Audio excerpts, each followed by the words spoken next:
Welcome back to First Light, the show where we shine a spotlight on stories of transformation, innovation, and purpose driven leadership. Today's guest is Vivek Rao, a former workers' compensation attorney turned legal tech trailblazer.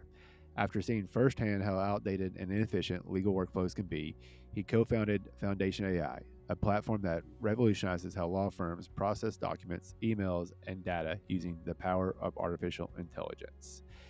Whether you're a lawyer, leader, or entrepreneur, this episode will challenge you to think differently about how technology can serve people and free up your time for what really matters. Let's dive in. Welcome back to another episode of First Light. I'm joined by a good friend now that we made some acquaintance, Vivek Rao with Foundation AI. And so, for those who may not know you, take us back to kind of the beginning and what inspired your transition from practicing law to building a legal tech company. I know you were a workers' compensation attorney there for a bit, and I got into medical tech and now legal tech. And what an amazing industry and amazing time to be in legal tech. Yeah, and even the journey, I think it started before work comp. I graduated law school in '09, and so and I was originally doing like capital markets, real estate finance work, and I thought I was at a big firm, fancy firm, and I thought I was probably going to be in private equity or something. I didn't know what that meant, but it sounded like you get rich doing that. But then 2010, everything took a quick turn. I got quickly severanced out of an AM law firm job, and I moved back to Los Angeles, and there weren't, I now looking back, now that I know so much about trial lawyers, that would have been, I don't know how good I would have been if I had gone that route, but I knew transactional. I had friends kind of in entertainment and stuff. So, a buddy of mine who also got severance out of a real estate group, we started just kind of working with startups, right, doing transactional work, and a lot of these companies, they were tech guys that needed kind of business help. And I was a business major in undergrad, and I've always kind of thought along those parameters. And so as a tech lawyer for really small startups, you end up doing a lot of the operations work and things like that. And really, though, because I was so probably bad at running my own transactional law firm, I got a day job, and that was work comp and work comp defense. And work comp defense, for those on the other side of it, you can kind of get by without doing a lot. It's a high volume, but you're working for the insurance company. You can kind of, you can work 9 to 5 or under. And so I did that, and I had time to work with startups. But the firm I was at, I got pretty quickly involved in the operations just because I see things that kind of didn't make sense, that weren't efficient, and I started trying to help solve the problems. Um, at the same time, I started working with a healthcare AI company called Enlightix, like in my, in these two worlds. And that was in my transactional work. And they were building AI. And this is back in 2015, like 10 years ago. And I not a tech guy, don't let my Indianness fool you. Like I can barely turn on my computer. So for me, it was seeing, and I never really got super pumped about the tech side of it, but what I did see is like problems they were solving, right? And these guys were building systems that could look at medical images that took, smart people 5 years of medical school and residency to learn how to do, and could detect, diabetic retinopathy from these fundoscopic images. And they were doing a good job, and they were, could read CT scans and detect tuberculosis and this stuff, because the company had a lot of traction in India, was actually getting deployed and solving real problems in production overseas. And so I'm watching all this, and meanwhile I'm at this law firm, right? And high volume, 100 attorney, California work comp defense firm, ton of paper. And so we've got 6,000, 7,000 individual documents coming in a day. And we've got a team of like 20 people. Every single document that comes in, checking to figure out, what matter it is. We have tons of people with the same names, right? Figure out what folder it goes into. And we had naming conventions. If it's medical, you name it, data service, type a report, doctor name, and put it in the medical folder, then alert, the paralegal, all these workflows. And even when it was done perfectly, it would be so slow. We're defense, so we're always slow. But document comes in, gets stamped because it's mail, and you wouldn't see it in your electronic box, in your system for 5 days, 6 days, 2 weeks sometimes, and things were done incorrectly all the time. Wrong matter, put it in a closed matter with the same name, wrong folder. They forgot to name it right all the time. Obviously, naming conventions never stuck. They didn't alert the right people. They forgot to do this, that, because it was this really manual workflow to do this. And so, I saw that, and it never, like, it bothered me, but there wasn't much you could do about it. But as I'm looking at this AI stuff, I'm realizing like, hey, that's interesting, right? And that's what planted the seed. 2017, end of 2017, they sold that company. We sold it to like a larger health tech, and all of a sudden, these healthcare guys are kind of in the market. And so, when I tell the story on a lot of podcasts, I tell this like real linear story. I came to them and I was like, hey, this is this great problem, legal, it's going to be huge. Like, let's get in here. But really, I convinced them that like intelligent document processing was a thing, and we should use this kind of technology in these other fields. And at the time, I was thinking legal, right? Because I saw it like in work comp and stuff. I was thinking insurance companies, right? And that was the thing at the time. Insure tech was this big thing, and no one was really doing enough of it there. Health tech was this big thing. No one was talking about legal tech, and so we ended up starting the company in almost 7 years ago now. In 20, I technically started working on it in 2018, but early 2019 we really launched, and we were doing stuff like what we do now. And to give you what we do now, that problem I just described, we pretty much solved that, right? Our software integrates with all the ways documents come into firms, and we optimize and automate a lot of the process of matching documents to the right matter, classifying them based on that classification, extracting data out to name them, putting that data in the system, putting the documents in the right folder, alerting the right people, integrate with all those practice management systems like the FileVine, Litify, Smart Advocate, Clio, Practice Panther, you name it.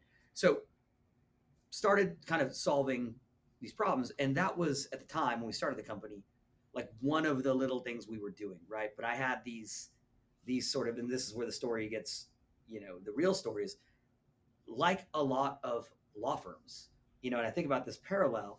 We started with this idea that we're AI and like, what's coming in that pays bills, we can do that. And so I had these tech guys and I wasn't a tech guy. And they're like, yeah, we can do that. We can do that. We can do that. We can do that. And in a vacuum, you could do it all.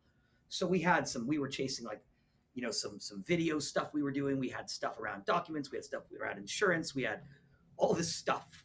And we were trying to do it all, and we could do all of it a little bit. And the only thing that I really knew, and the only thing that was really like that I felt like that was really sticking, that had any traction was with law firms, right? And our first law firm we launched to solve this problem was my old firm. And that was, this is where things get really interesting. That was February of 2020 where we got it up and live. And COVID hit like 3 weeks later. Like COVID full on hit in California, shut down California. And all of a sudden, like these firms that maybe had, and work comp, a lot of firms had digital systems already, but they weren't necessarily using them as well as they should. And they all had these really analog processes, and that became impossible. So all of a sudden there was this massive demand in work comp where we started. We focused down on California work comp originally before we got outside into all the things we do now. But there was this massive demand now to figure out how these firms could continue operating.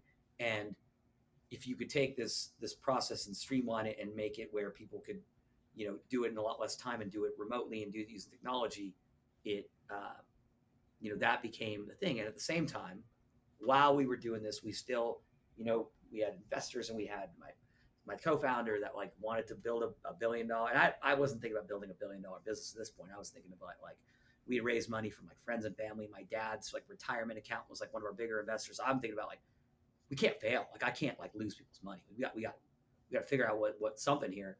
And so slowly I just kind of kept on forcing this double down, triple down on legal, even though the market, like everyone else was saying legal isn't a thing. Lawyers don't buy software, but I saw it was happening, and COVID really accelerated it.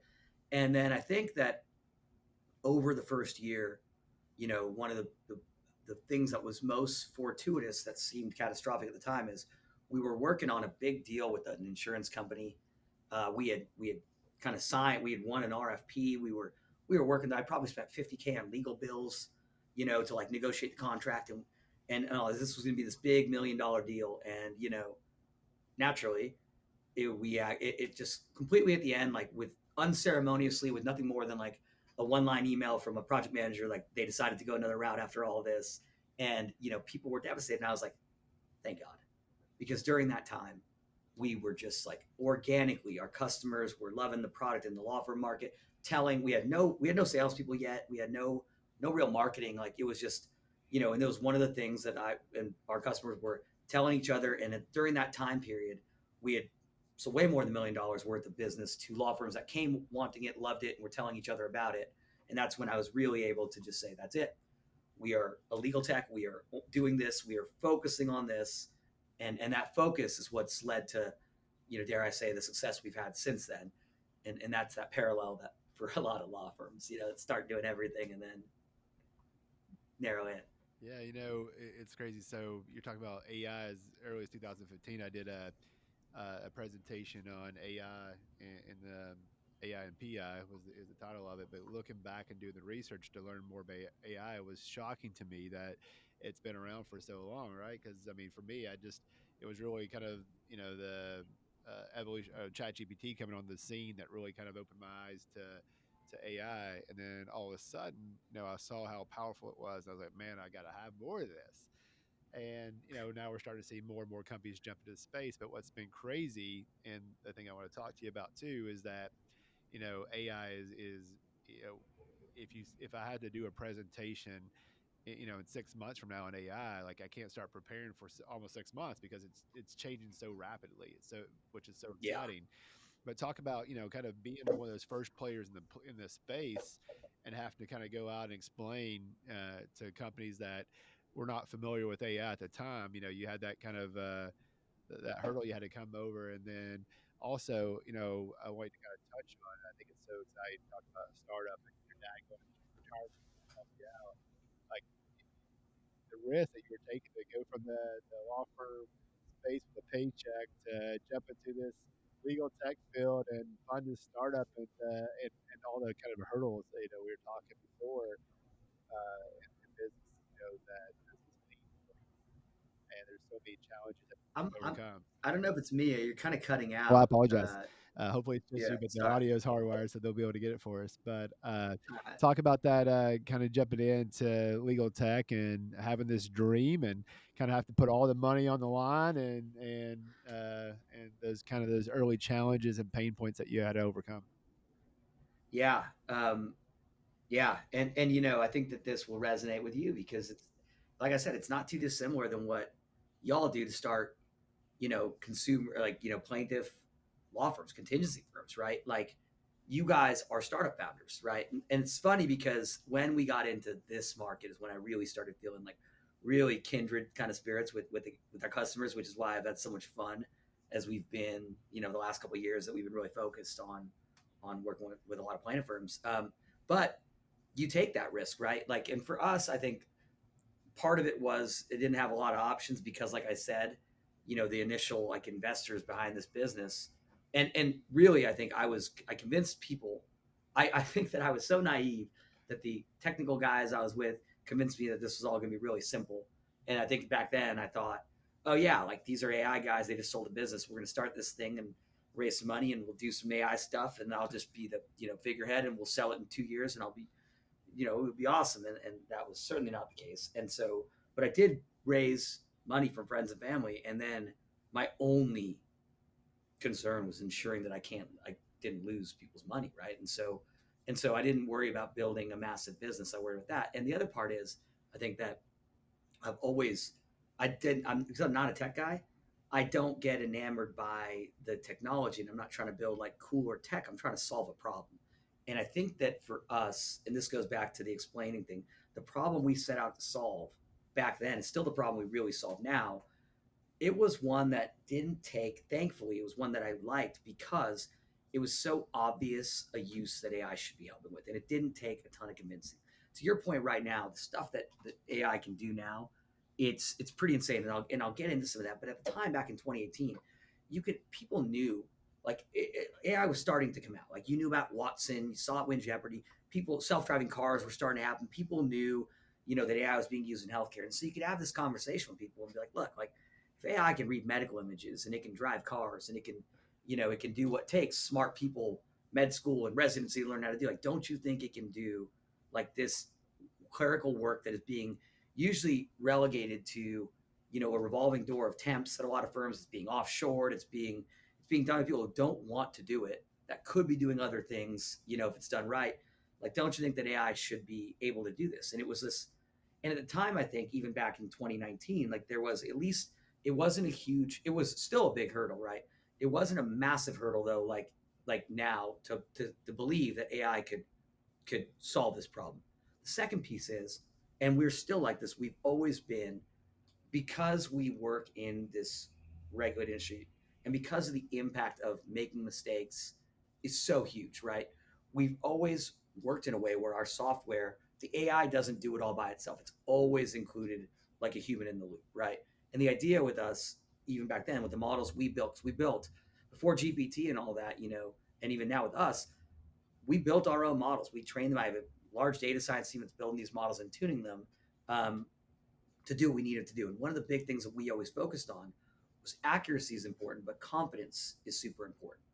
And so the system, even if a system is 90+% accurate, but it's not confident in which ones it's not, it doesn't know which ones it might be wrong about. If you want 99%, then someone's got to review every single thing, right? And so the idea is that the system should know when it's sure and know when it's not sure. And when it's not sure, it should be able to delegate or bring in a person to do that. And so our system never, over time, it's gotten more and more kind of throughput automation, but it was never sold as something that's going to take this function completely out of people's hands and don't worry, trust the AI will get it right. It was always like, this is an Iron Man suit for this function. If you've got a team of 20 people, you can bring it down to, we have case studies where it was 12, big teams of 12 that got down to 4 being able to do it. Or if you got someone spending 8 hours a day doing this job, chances are that person could do a lot more high value things for you. You could get them spending 40 minutes or an hour using our software to do it, and then they could do other things. And so because of that, and because we made it clear that like the system isn't going to be making decisions that it's not confident in, and your people are ultimately using as a tool, we were able to overcome some of the objections and also some of the challenges that people have with using AI improperly, where they just blindly trust it, an AI that's not even built for law firms, and you see, some of the results we all read about. Yeah, one thing I want you to talk about because I think it is, I see it all still is there's a lot of apprehension in law firms, especially maybe some of the older firms that getting into AI. Our firm, we're trying to be innovators in the space, or at the very latest, being early adopters of technology, and so we have technology throughout our firm. But for those who are maybe apprehensive, talk about kind of the future of. And I don't want to talk about just law firms. I know you're legal tech, but you get it on a much Yeah. bigger picture. But talk about the future as you see kind of the elimination of mail rooms with a service like Foundation AI. Yeah. I think that the starting point is I think people should be cautious, and what I mean by that is, and I'll stick with legal tech right now because it's an interesting place, and the reason it's so interesting is there are some stalwarts, or some of us have been doing it for a while, and now, quite frankly, even up when they got their $1 billion valuation, now people saw like, oh wait, legal tech's a thing, and so you have, now I'm just going to say it, you have tech dorks crashing in with new technology, then and they don't necessarily understand, you know the duty that a lawyer owes to their client. They don't necessarily understand the impact of making mistakes. They don't necessarily understand like the sacred duty of what zealous advocacy means and what it means to be an attorney, right? They just don't come from that background. And so you can't necessarily move fast and break things or be, super sort of like, you know, Silicon Valley style when it comes to building legal tech. I just don't think I think you do a disservice. And a lot of the company there's a lot of new blood in the market, and I don't necessarily know. I don't think all of the companies that are coming out are thinking of it the right way. The other thing is, so I think it's really important for law firms to vet their vendors. And I always say, you vet your vendors the same way a client vets you.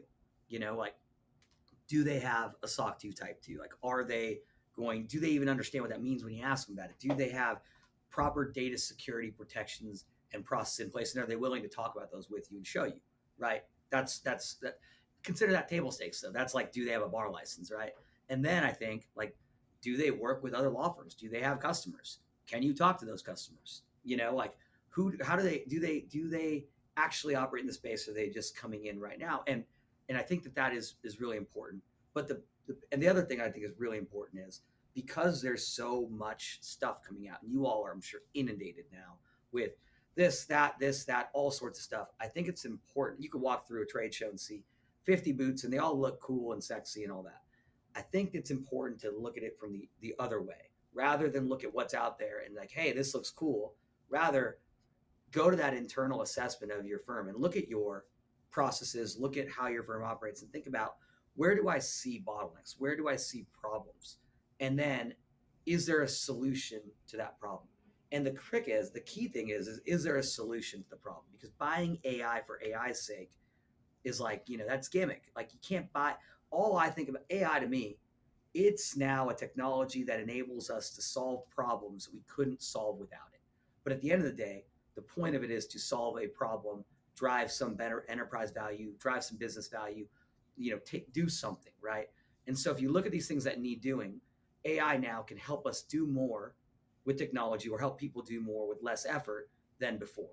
But looking at those places and then taking that perspective is a lot better than, just finding something that looks cool and trying to figure out how you can shoehorn it into what you need. Because the other part is having a sort of a roadmap, right? Because there's a logical fashion with which you want to implement any change, whether it's technology or anything, and AI being one of them.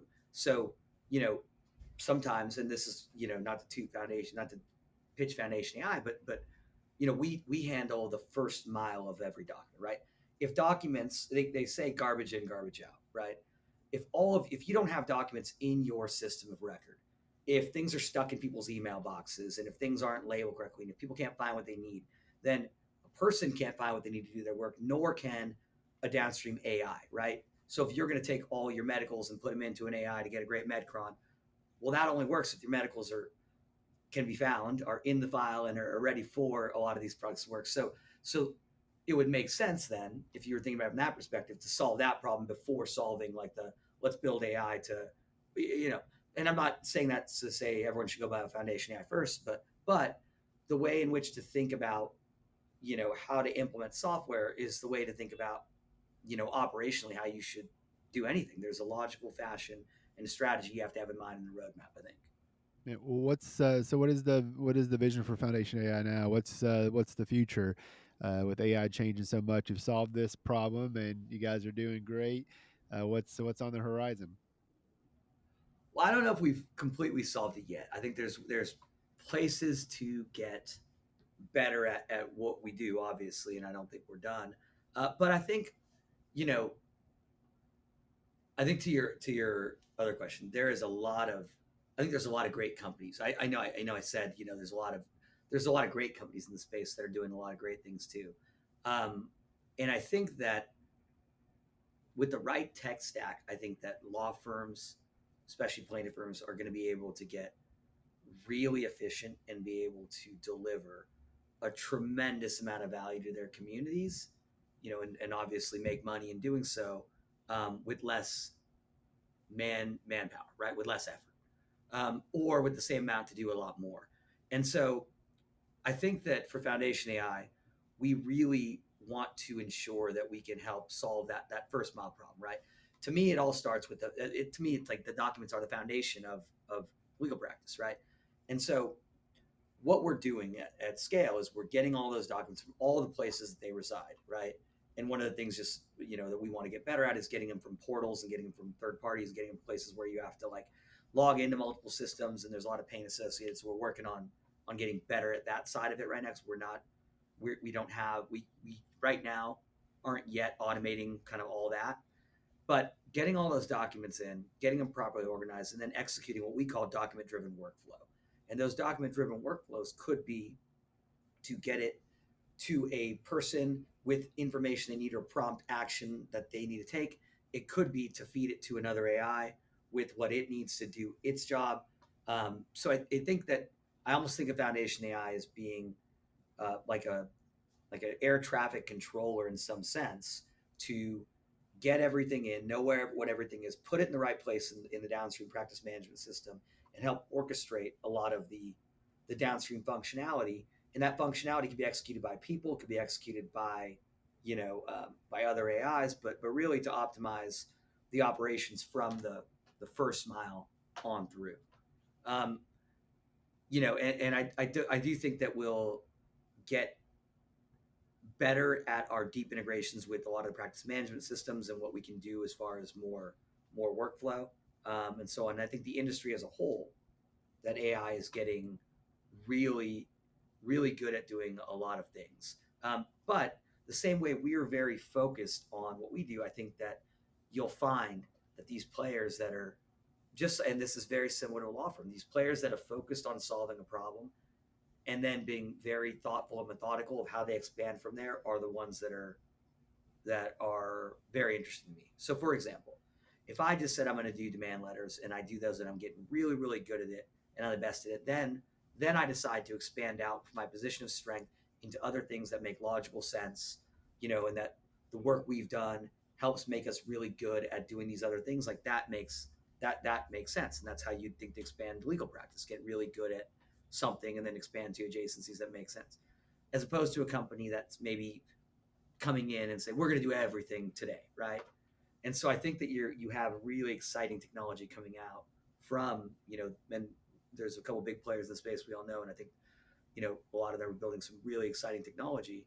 I think even if it's doing really exciting things, CPO, Eve, um, and so I'm excited to see how much of where it goes with what all these softwares together can do. That's gonna be incredible.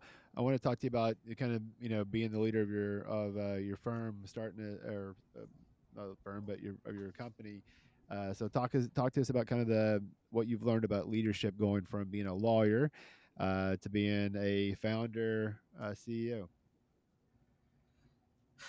Yeah, I've learned that I've got a lot to learn. I think you and I were chatting about it before we got hopped on. I think you have to be really. I have to be, well, first accepting that I don't know it all. I think about if anyone's read the book Principles and Ray Dalio, and he starts in the very beginning, he's like, I think it's, I'm going to bastardize the quote, but it's like, just want to start by saying I'm a dumb shit who doesn't know anything, but not knowing what I know is what's made me, being able to not know what I know and knowing how to kind of try to figure it out and surround myself with people who do know things I don't know is what's made me successful. And I think that's critically important. And I know that you're obviously an EOS guy, and I think that Fireproof and how Mike Morse thinks about things is really strong in that. I think my strong suit, I'm probably in that framework, the visionary, and I have a COO and a co-founder who is very strong where I'm weak. So I am not super great at process. I'm not super hyper organized. I keep a lot of things on like a Word doc that's like a scrolling Word doc that then goes to another Word doc, but whereas he very much is, and I think because of that yin yang, we've been able to we always used to joke that together we're like one super executive, but like separately, like neither of us will do anything. And I think that's really important for it. I think that now we've built in this stage of the business a strong leadership team, and I think that is took a while to get there because in the beginning with a law firm, a startup, you're doing everything, and I think that for me, it's whether you say delegate or elevate, but delegation is critical. I think that but with that caveat that you have to trust but verify. I think that there's delegation, but then you can't you have to then still be in the loop enough until when you can take your eyes off the ball, right? When you know that they got it. And I think with this business, what I've learned is, um, we can hire like our customer base, you all law firm owners. There is probably there's not a different category customer that is similar. Like it's a different market than anything else. Like the way law firms make decisions, the way law firms operate, the way you need to treat law firms, the way, frankly, a lot of the way they operate their businesses. And so, coming from another industry, I think that you have to make sure you can bring executives in who are great, but we have to make sure that they really get a solid understanding of the customer.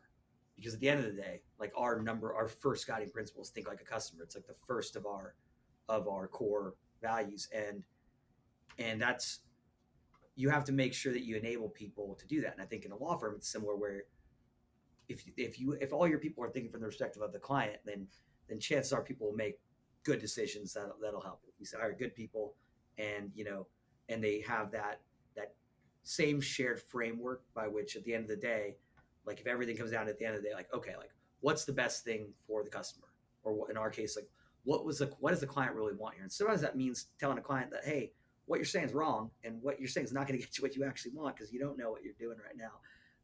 And that's hard to do, and no one wants to do that. But if you really are thinking from the perspective of what the customer wants, I think you end up doing okay. And so having a leadership team that understands your customer, and then you ensure they know it, that they're doing what they're doing, so you can let them do their thing and not micromanage them, I think is critically important. And you're catching me at a time when, like we talked about before, the other thing is, I think I thought that you get somewhere and you got it all figured out because you get to the top of a hill, and then all of a sudden it's smooth sailing for a while, and you're like, oh, this is great, I solved it, and then all you're doing is coasting to the next hill that might be a bigger one. And as you grow in anything, a firm, a company like mine, you just unlock a whole new set of challenges. It's like they don't. It's not like they get solved. Those get solved, and you open up. You go for a while, and you open up new ones. And so, this not don't ever get complacent.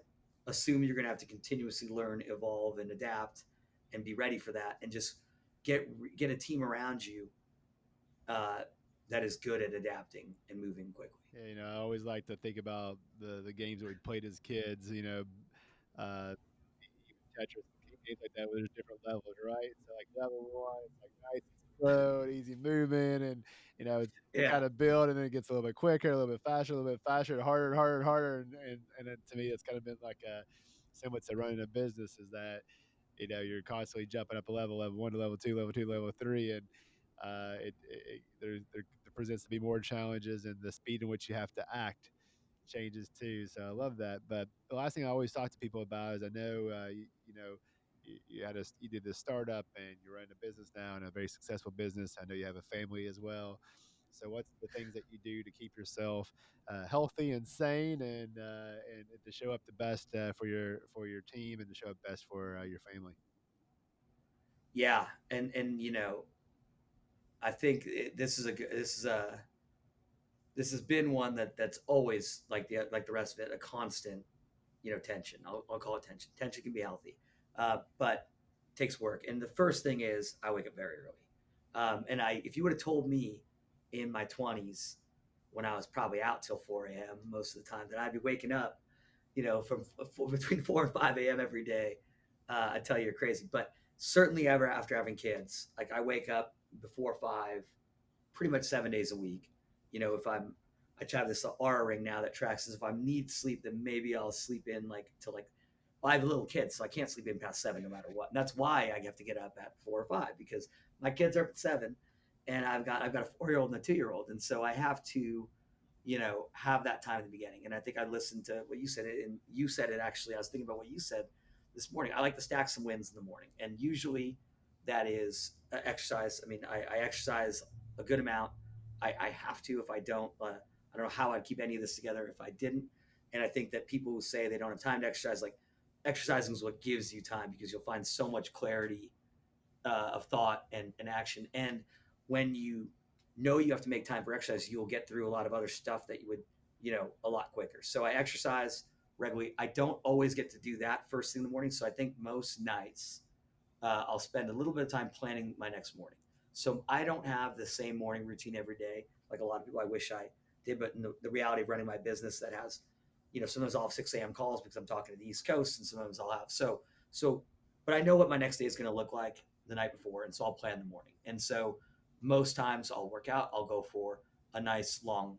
I've been getting it really into rucking with my dogs, so I got this 50-pound backpack, and I'll take calls at their internal team calls. I'll take morning calls while I'm walking, but exercising in the morning is important.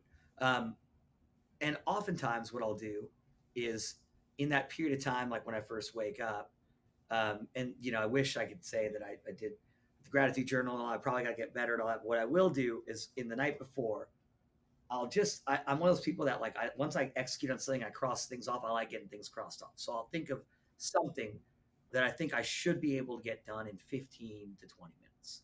If I time box it, if I just focus, no phone, no nonsense, and just do this for 15, 20 minutes and get it done, then I'll have a win, like an early business win.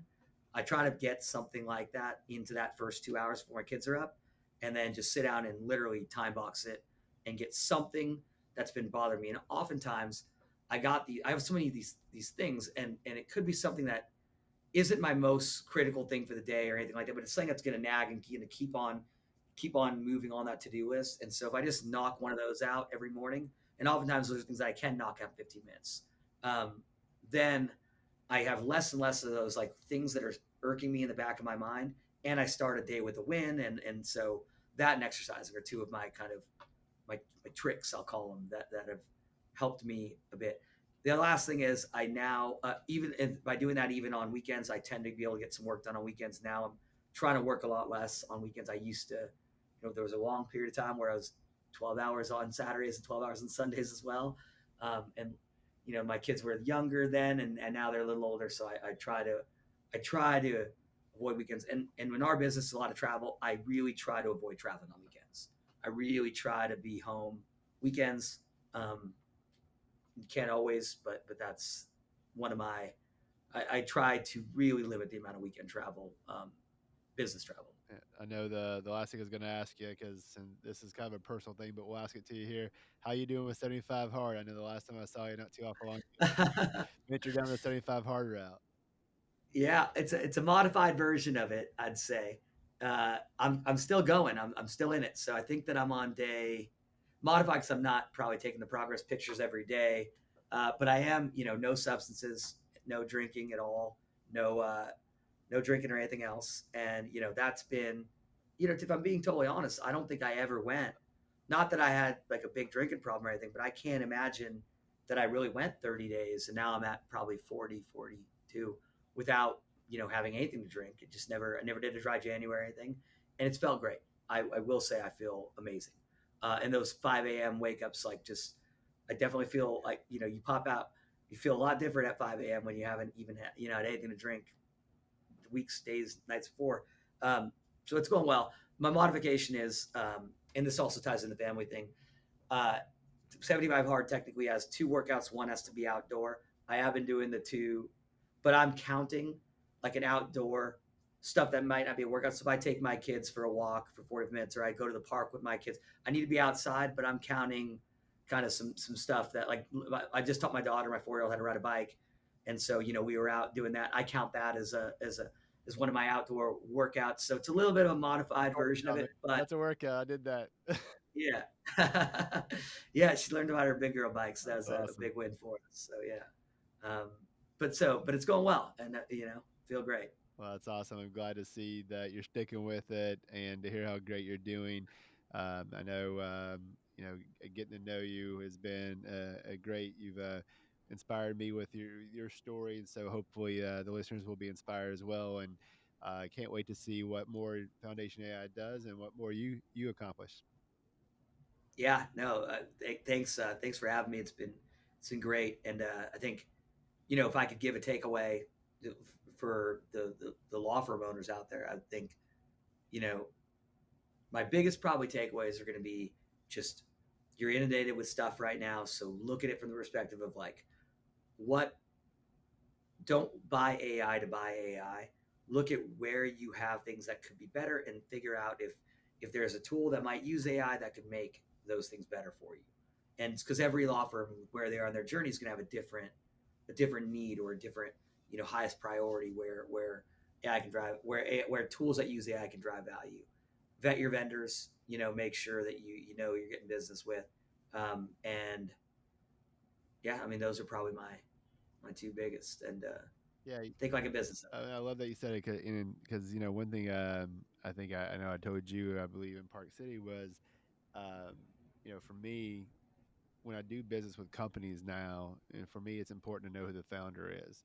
And so, because of that relationship with the founder, knowing who the founder is, knowing what that the company has a vision statement, that they have core values, knowing what those values are, gives me some belief in the founder to know is this a company that's going to continue to grow solve problems and help, or is this just a sales thing?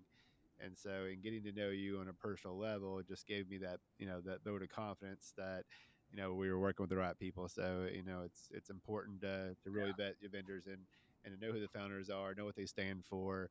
And I know that with the legal tech that we use in our firm, with all of them, I have that personal relationship, and so it allows, it gives me that confidence that number one, that they're looking out for me, and that they're going to do right by me as they grow, as we grow, and two, that they're a partner in our growth.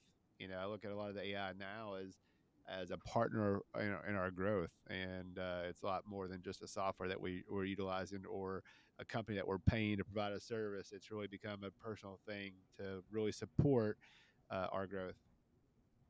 I think that's important, and I think that look, the reality is most people out in the world like look at plaintiff attorneys a certain way, right? Like, and I mean, and so a lot of the companies, and I'm not, I feel like a lot of there's people know there's a lot of money in this game now, and a lot of people are jumping into it. But I think one of the things that's most exciting about the work we do and the firms we work with is all the firms that I know that are successful in your business and being a plaintiff, like they're successful because they actually care about their clients. They're successful because they're fighting for the little guy against the bullies. They're successful because they actually, have their own core values around their business, right? And it's like and most people, I think, outside of maybe legal and people who don't know this industry well and don't know the people that are successful in this industry, maybe don't get that, right? And they think it's all like because a lot of obviously make substantial wealth out of being in this business and stuff, and a lot of people. But I've now met you. I've met a lot of obviously our clients and a lot of and I think that's one of the things that a lot of people don't realize is like is the wealth is a byproduct of of execution of those core values. But every like successful firm owner, I think that I know, like they're successful because they actually care about what they're doing. And I think you know, I think I and we as a company really love being part of that journey, right? Uh, with our firms. So yeah, I appreciate it again. Thank you for joining me, and I'll see you soon. I know. yeah, yeah. I appreciate it. Thanks so much for having me. Thanks, bud. Appreciate it. Vivek Rao isn't just building software, he's building the future of law. His story is a powerful reminder that true innovation happens when we slow down long enough to ask, is there a better way?